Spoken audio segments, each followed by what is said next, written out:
ರೈತ ಹೋರಾಟಕ್ಕೆ ರೈತ ಹೋರಾಟಕ್ಕೆ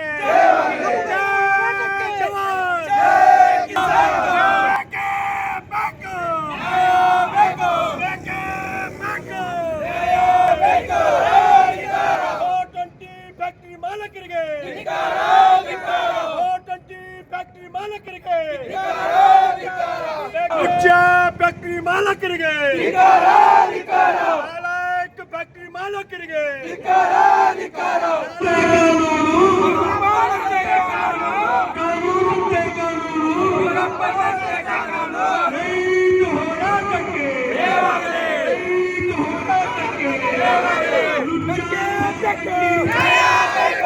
ಎಲ್ಲಿವರೆಗೆ ಹೋರಾಟ ಎಲ್ಲಿವರೆಗೆ ಹೋರಾಟ ಎಲ್ಲಿವರೆಗೆ ಹೋರಾಟ ಎಲ್ಲಿವರೆಗೆ ಹೋರಾಟ ಬೇಕೇ ಬೇಕು ಬೇಕೇ ಬೇಕು ಅಯ್ಯಯ್ಯೋ ಅಯ್ಯಯ್ಯೋ ಅಯ್ಯಯ್ಯೋ ಅಯ್ಯಯ್ಯೋ ಬೇಕೇ ಬೇಕು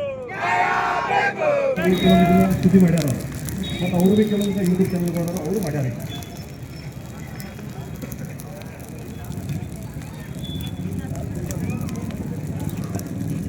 ಸರ್ಕಾರ, ಈ ದುಷ್ಟ ಸರ್ಕಾರ ರೈತರ ಮೇಲೆ ಗೋಲಿಬಾರ್ ಮಾಡಿ ಜಾಗದಲ್ಲಿ 13 ನಮ್ಮ ರೈತ ಹೋರಾಟಗಾರರು ಬಲಿದಾನ ಮಾಡುವಂತಹ ಕ್ರೂರ ದಾಳಿ ಮಾಡಿದ್ರು.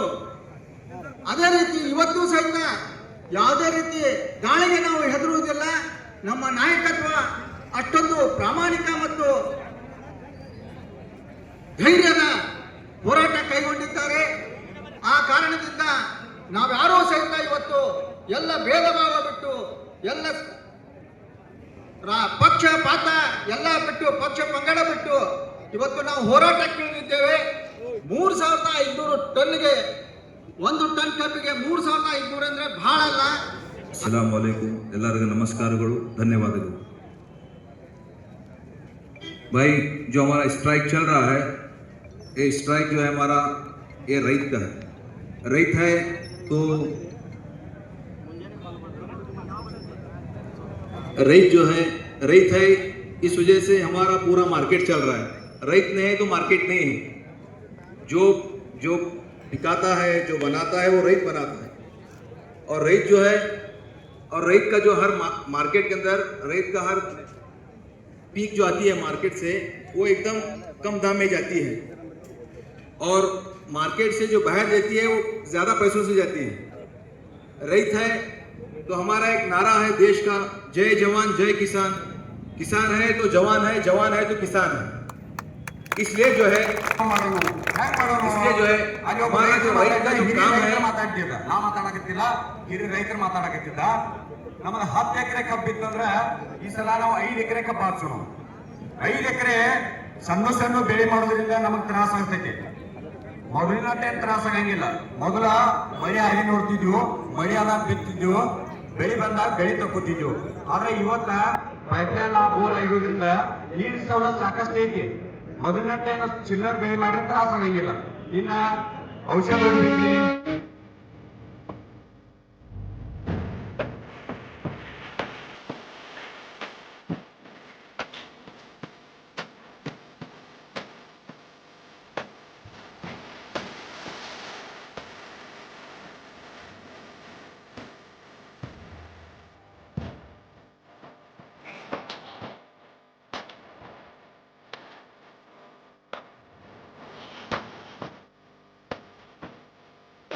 ಇನ್ನೊಂದೇನು ಬಣ್ಣ ಇಲ್ಲಿ ಬೆಳೆದೇನ, ಅದಕ್ಕೆ ನಂಗೆ ಎಷ್ಟು ತಿಳಿದೈತಿಲ್ಲ ಅಷ್ಟು ಒಂದು 2 ಲೈನ್ ಬರ್ದೀನಿ. ಏನ್ರಿ ತಪ್ಪಿದ್ರೆ ಕ್ಷಮಿರ್ಲಿ. ಅನ್ನ ಹಾಕುವ ಹಸಿರು ಸೇನೆಗೆ ಕೆಡಗಾಲ ಬಂದೈತು, ಧರ್ಮ ಹೋಗಿ ಅಧರ್ಮವಾಗಿ ಕಲಿಗಾಲ ಕೆಟ್ಟೈತು. ಅನ್ನ ಹಾಕುವ ಹಸಿರು ಸೇನೆಗೆ ಕೆಡಗಾಲ ಬಂದೈತು, ಧರ್ಮ ಹೋಗಿ ಅಧರ್ಮವಾಗಿ ಕಲಿಗಾಲ ಕೆಟ್ಟೈತು. ಬೆಳೆದಂತ ಬೆಳೆಗೆ ಸರಿಯಾದ ಬೆಲೆ ಸಿಗುತನ ಬಿಡುವುದಿಲ್ಲ. ರೈತ ಬೆಳೆದ ಅನ್ನಕ್ಕ ರೊಕ್ಕ ಕೇಳೋದು ತಪ್ಪ ಇಲ್ಲ. ಬೆಳೆದಂತ ಬೆಳೆಗೆ ಸರಿಯಾದ ಬೆಲೆ ಸಿಗುತನ ಬಿಡುವುದಿಲ್ಲ. ರೈತ ಬೆಳೆದ ಬೆಳಕ ಅನ್ನ ಕೇಳೋದು ತಪ್ಪ ಇಲ್ಲ. ಹೋರಾಟ ಎಲ್ರಿಗೂ ನಮಸ್ಕಾರ ರೀ. ಇವತ್ತಿಗೆ 6ನೇ ದಿನ ಆಯ್ತು ರೈತರದೊಂದು ಸೂಕ್ತವಾದ ಬೆಲೆ ಹೋರಾಟ ಮಾಡತ್ತೀರಿ. ಆಮೇಲೆ ಮೊದಲನೇದಾಗಿ ಎಲ್ಲ ನಮ್ಮ ಸಂಘಟನೆದವರಿಗೆ ಧನ್ಯವಾದ ಹೇಳ್ತೀನಿ. ಯಾಕಂದ್ರೆ ರೈತರಿಗೆ ಬೆಂಬಲ ಸೂಚಿಸ್ತೀರಿ. ಅಷ್ಟೆಲ್ಲ ರಾಯಬಾಗದಾಗ ಇವತ್ತೆಲ್ಲ ವ್ಯಾಪಾರಸ್ಥರನ್ನ ಮಾಡಿ ರೈತರಿಗೊಂದು ಬೆಂಬಲ ಹೇಳತ್ತೀರಿ, ಅದು ಬಹಳ ಖುಷಿ ಆಗತ್ತೆ. ಆಮೇಲೆ ತಿನ್ನುವಷ್ಟು ರಸ್ತೆಯಲ್ಲಿ ಹಾಕುವಷ್ಟು ಘಾಟ್ನಲ್ಲಿ ಯಾವಾಗಲೂ ಯಾವ ಸರ್ಕಾರನು ಇನ್ನೂವರೆಗೂ ರೈತರ ಬಜೆಟ್ ಮಾಡಲೇ ಮಾಡಿಲ್ಲ. ಅಲ್ಲಿ 100 ಕೋಟಿ ಘೋಷಣೆ ಮಾಡಿದ್ರು, ಇಲ್ಲಿ 100 ಕೋಟಿ. ರೈತರಿಗೆ ಕರೆಂಟ್ ಹಚ್ಚಿ ತಿರ್ಕೊಂಡ್ರು ಯಾವ ಗೌರ್ಮೆಂಟ್ ಹೋಗಿಲ್ಲ, ಯಾವ MLA ಹೋಗಿಲ್ಲ. ಈಗ ನೋಡಿ 7 ದಿವಸ ಆಯ್ತು, 6 ದಿನಗಳದು ಯಾವ MLA MP ಯಾಕಂದ್ರೆ ಅವ್ರಿಗೆ ಫ್ಯಾಕ್ಟ್ರಿ ಇದಾವೆ, ಅವ್ರು ಯಾಕೆ ಬರ್ತಾರೆ? ಬರೋರ ರೈತರು ಬೇರೆ ರೈತರಿಗೆ ಬಂದ್ಬಿಟ್ಟಿದೆ. ದಯವಿಟ್ಟು ರಾಜ್ಯ ಸರ್ಕಾರ ಮತ್ತು ಕೇಂದ್ರ ಸರ್ಕಾರ ಮನವಿ ಮಾಡ್ಕೊಡ್ತೀವಿ. 3,500 ರೈತರ ಬೆಲೆ ಆಯ್ತು. ಇನ್ನಿತರ ಬೆಲೆಗಳಿಗೂ ನಮ್ಮಲ್ಲಿ ಮೇಲೆ ಘೋಷಣೆ ಮಾಡಬೇಕು. ಯಾಕಂದ್ರೆ ವಂಶಿಕ ಬೆಳೆದಾಗ 20 ರೂಪಾಯಿ ಕೇಳ್ತಾರೆ, ನಾವ ಮೊದಲು 20 ರೂಪಾಯಿ ಕೇಳ್ತೀವಿ. ಯಾಕಂದ್ರೆ ರೈತಗಳಿಗೆ ಮರ್ಯಾದೆ ಇಲ್ವಾ? ರಾತ್ರಿ 2 ಗಂಟೆಗೆ ಲೈಟ್ ಹಾಕ್ತಾರೆ, 12 ಗಂಟೆಗೆ ಹಾಕ್ತಾರೆ, ಬೆಳಿಗ್ಗೆ ಹಾಕ್ತಾರೆ. ಬೆಳಿಗ್ಗೆ ಹಾಕಿ ಆಫೀಸ್ ಲೇಬರ್ ಫ್ಯಾಕ್ಟ್ರಿ ಹೋಗಿ ಕರೆಂಟ್ ಕೊಡ್ತೀರಿ, ರೈತರಿಗೆ ಯಾಕೆ ಕರೆಂಟ್ ಕೊಡಂಗಿಲ್ಲ? ಈಗ ನಮ್ಮ ಸರ್ಕಾರ ರೈತರ ಮುಂದಾದ ನೀರು ಬಿಡ್ತಾನೆ ಅಂತ ಹೇಳಿ ಆಶೆ ತೋರಿಸೋದ, ಓಟ್ ಹಾಕ್ಸೋದು. ಯಾರು ಬಿಟ್ಟಂದ್ರೆ ಅವ್ರ ಕಡೆಯಿಂದ ಜೈಲು ನಾವು ಅದನ್ನ ಮಾಡೋದು. ಯಾವಾಗ ರೈತ ವಿಧಾನಸೌಧ ಭೇಟಿ ಹಾಕ್ತಾನೋ ಅವಾಗ ನ್ಯಾಯ ಸಿಗುತ್ತದೆ. ಇಲ್ಲಿ ರಸ್ತೆಯಲ್ಲಿ ಕೂತು ಧರಣಿ ಮಾಡಿದ್ರೆ ನ್ಯಾಯ ಸಿಗುಲ್ಲ. ನನ್ನ ಭಾಷಣ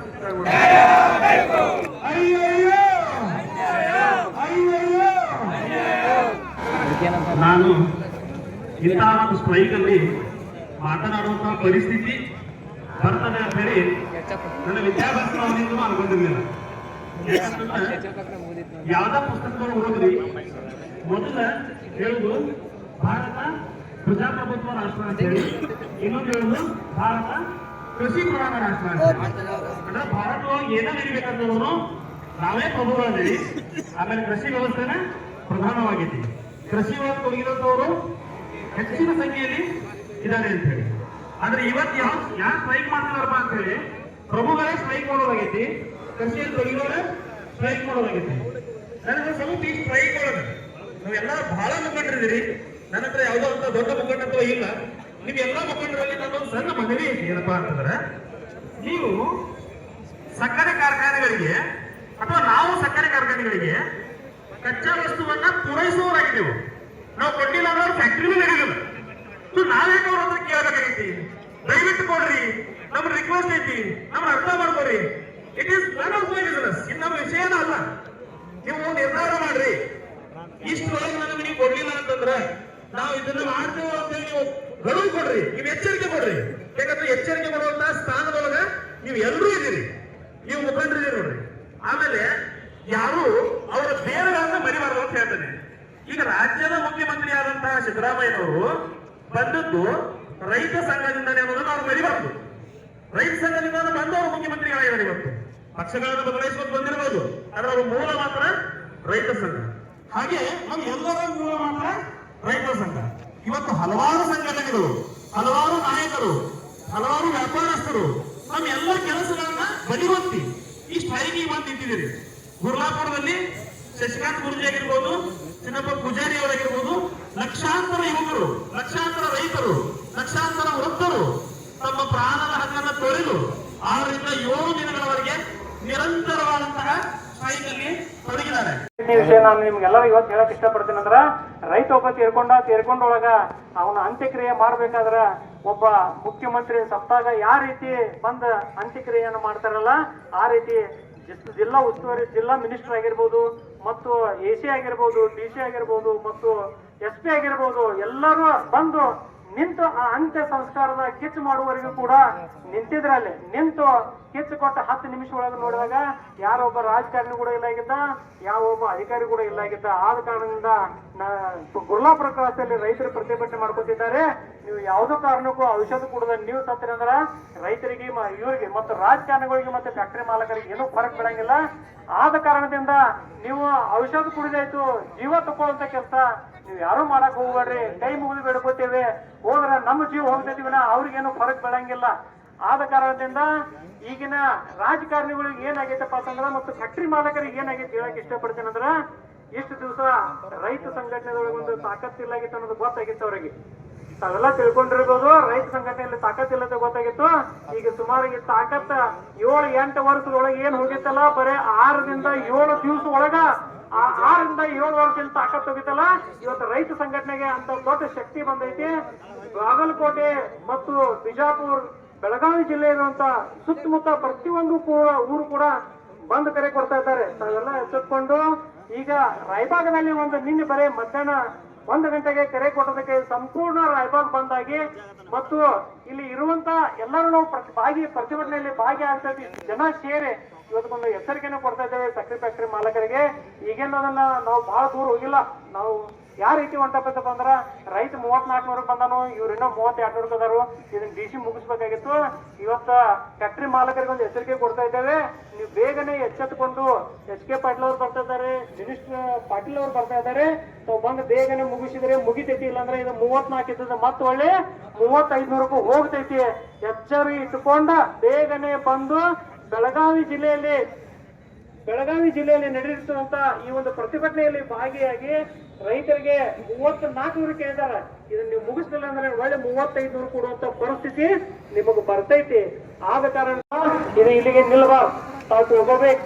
ನಿನ್ನೆ ಹೇಳ್ದಂಗ 1 ದಿವಸಕ್ಕೆ ಬರೀ 1 ಮಾತು ಮ್ಯಾಗ ಕರೆ ಬಂದು ಕರೆ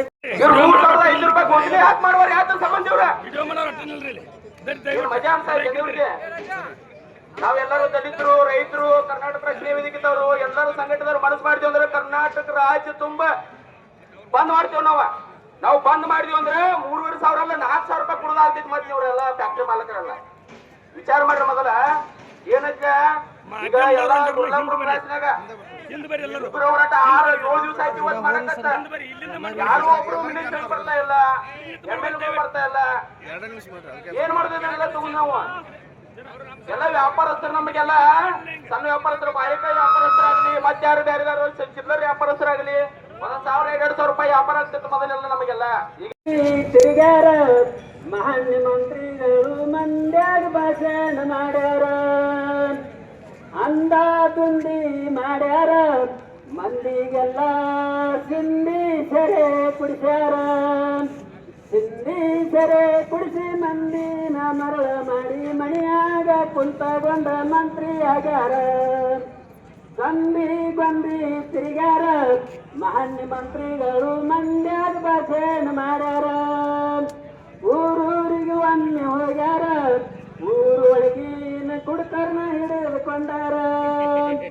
ಕುಡಕಾರನ ಹಿಡಿದುಕೊಂಡು ಎಂದ ಕಂಡವ ಕೊಟ್ಟು ತುಂಡರ್ನ ಮಾಡಿ ಬಿಟ್ಟಾರ. ಗೊಂದಿ ತಿರುಗಾರ ಮಾನ್ಯ ಮಂತ್ರಿಗಳು ಮಂಡ್ಯಾಗ ಭಾಷಣ ಮಾಡ್ಯಾರ. ಸುಮಾರು ದಿನಗಳಿಂದ ಕರ್ನಾಟಕ ರಾಜ್ಯ ರೈತ ಸಂಘಗಳು ಗ್ರಾಮದಲ್ಲಿ ಬೃಹತ್ ಆದಂಥ ಒಂದು ರೈತರ ಪ್ರತಿಭಟನೆಯನ್ನು ಹಮ್ಮಿಕೊಂಡಿದ್ದಾರೆ. ಈ ಹಮ್ಮಿಕೊಂಡಿದ್ದರ ಪ್ರಯುಕ್ತವಾಗಿ ರಾಯಬಾಗ್ ತಾಲೂಕಿನಲ್ಲಿ ಹಾಗೂ ರಾಯಬಾಗದಲ್ಲಿ ಸುಮಾರು ದಿನಗಳಿಂದ 2-3 ದಿನಗಳಿಂದ ಪ್ರತಿಭಟನೆ ತೀವ್ರಗೊಂಡಿದೆ. ಈ ದಿನ ಕರ್ನಾಟಕ ರಾಜ್ಯ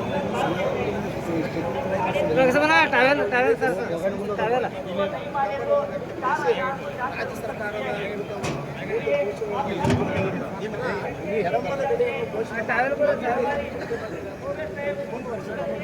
ಇದರ ಪ್ರಯುಕ್ತವಾಗಿ ವಿವಿಧ ರಾಜ್ಯಗಳಲ್ಲಿ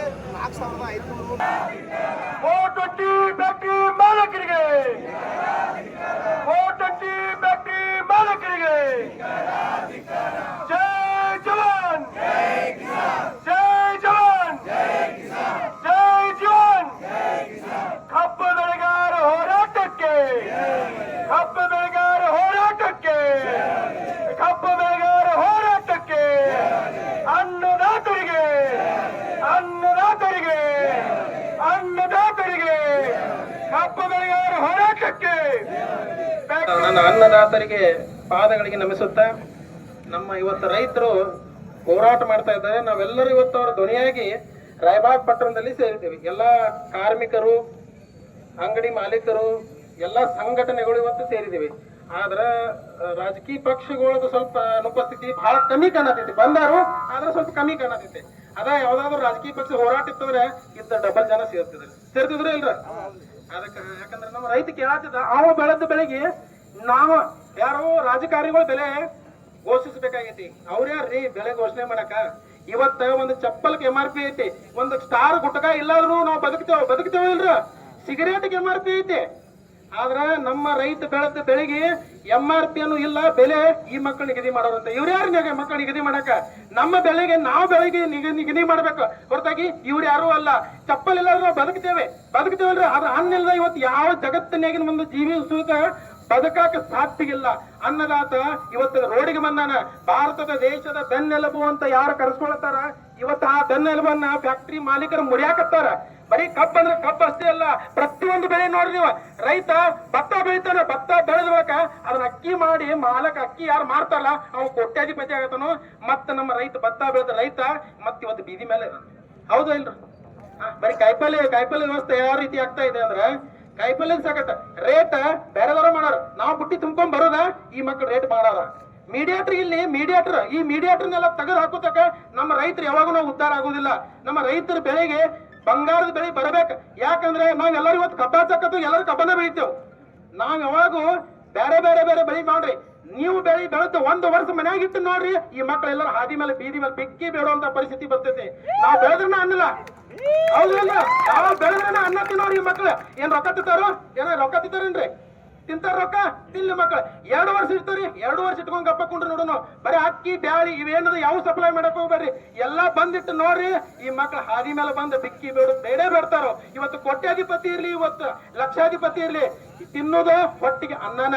ಅದಕ್ಕ ದಯವಿಟ್ಟು ಎಲ್ಲಾ ಬಂಧುಗಳೇ ನಿಮ್ ಕೈ ಮುಗಿದು ಕೇಳ್ಕೊಳ್ತೇನೆ, ರೈತ ಯಾವತ್ತು ಸ್ಟ್ರೈಕ್ ಮಾಡಬಾರ್ದು. ರೈತ ಕೇಳೋದು ಎಂತದಂದ್ರ ಕಂಟಿನ್ಯೂ 3 ಫೇಸ್ ವಿದ್ಯುತ್ ಅವನು ಕೊಡ್ರಿ, ಅವ್ನ ನೀರು ಕೊಡ್ರಿ. ಯಾವತ್ತು ರೈತ ಕೈ ಚಾಚಂಗಿಲ್ಲ. ರೈತ ಕೊಡುವಂತ ಭಾಗ್ಯದಾತ ಇದನು. ಈ ದೇಶದ ನಿಜವಾದ ಭಾಗ್ಯದಾತ ಯಾರಾದ್ರೂ ಇದೆ ಅದು ನಮ್ಮ ರೈತ. ಸತ್ಯವಾದ ಮಾತು ಹೇಳ್ತೇನೆ, ನಮ್ಮ ರೈತ ಇಲ್ಲ ಅಂದ್ರೆ ಇವತ್ತು ಯಾರು ನಾವು ಬದುಕಕ್ಕೆ ಸಾಧ್ಯ ಇಲ್ಲ. ಈ ಒಂದು ನನ್ನ ಒಂದ್ 2 ಮಾತು ಮಾತಾಡಕ್ಕೆ ಅವಕಾಶ ಕೊಟ್ಟಂತ ಸಂಘಟಕರಿಗೆ ಧನ್ಯವಾದ ತಿಳಿಸ್ತಾ, ಭಾರತ್ ಮಾತಾ ಕಿ